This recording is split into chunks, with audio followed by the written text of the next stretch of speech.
പഴയകാലത്തെ പെരുങ്കളിയാട്ടത്തെ അനുസ്മരിപ്പിച്ച് മാടായിക്കാവിൽ കലശോത്സവം നടന്നു. കലശോത്സവത്തിന്റെ പ്രധാന ചടങ്ങാണ് തട്ടുപറി. ദാരികവധം എന്ന സങ്കല്പമാണ് തട്ടുപറി. ദാരികനെ വധിച്ച ഭദ്രകാളി സംഹാര താണ്ഡവമാടുന്നു. നരവധത്തിൽ നിന്നുണ്ടാകുന്ന നാഡീഞരമ്പാണ് തട്ട് നിർമ്മിക്കാൻ ഉപയോഗിക്കുന്ന കവുങ്ങിൻ പൂക്കല.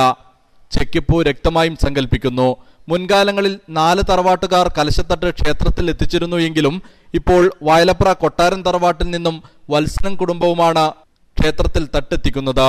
അപ്പോൾ ദാരികനെ വധിക്കുന്ന സമയത്ത് അത് അട്ടഹാസം പിളർന്ന് കുടൽമാലകൾ പുറത്തിടുന്ന രൂപമാണ് ഈ തട്ടുപറിയോടുകൂടി വികലമാവുന്നത്. അപ്പോൾ തട്ടുപറിക്കുന്ന സമയത്ത് ഏതെങ്കിലും മനുഷ്യൻ്റെ കൈകൾ അതിൽ നിന്ന് ചോര പൊടിയുന്നതാണ്. അത് പൊടിയായിരിക്കും. അത് ക്ഷേത്രത്തിലെത്തിയ ഉടനെ അഷ്ടദിക്പാലകന്മാരുടെ തെയ്യക്കോലത്തിന്റെ തിരുമുടി വരുന്നു.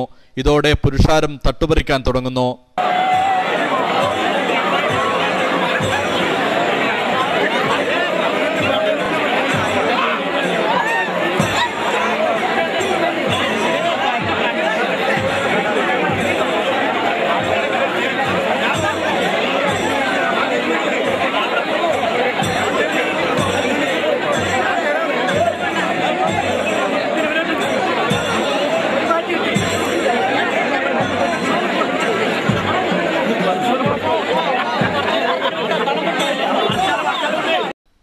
തുടർന്ന് തിരുവർക്കാട്ട് ഭഗവതി അമ്മ, ക്ഷേത്രപാലകൻ, മഞ്ഞാളമ്മ, വേട്ടുവൻ ചേകവൻ, ചുഴലി ഭഗവതി, കാളരാത്രി, സോമേശ്വരി എന്നീ ദേവീദേവന്മാരുടെ തെയ്യക്കോലം ഭക്തർക്ക് അനുഗ്രഹം നൽകുന്നു.